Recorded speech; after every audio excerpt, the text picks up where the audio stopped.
ఉమ్మడి విశాఖ స్థానిక సంస్థల ఎమ్మెల్సీ ఎన్నికలపై ఏపీ ముఖ్యమంత్రి చంద్రబాబు ఫోకస్ పెట్టారు. విశాఖ జిల్లా నేతలతో ఆయన భేటీ కాబోతున్నారు.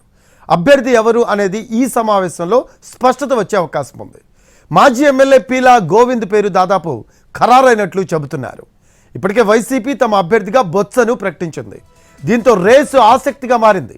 ఎలాగైనా బొత్సను ఓడించి ఎమ్మెల్సీని గెలుచుకోవాలని టీడీపీ పట్టుదలతో ఉంది. ఇప్పటికే బలం లేకున్నా విశాఖ మున్సిపల్ కార్పొరేషన్ స్థాయి సంఘం ఎన్నికల్లో టీడీపీ విజయం సాధించింది.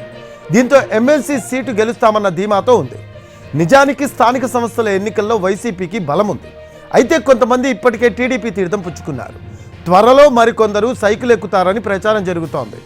ఇటు గత వైసీపీ ప్రభుత్వం స్థానిక సంస్థలను నిర్వీర్యం చేసిందంటున్న టీడీపీ తమకు సహకరించాలని వైసీపీ సర్పంచ్లు, ఎంపీటీసీలను కోరుతోంది.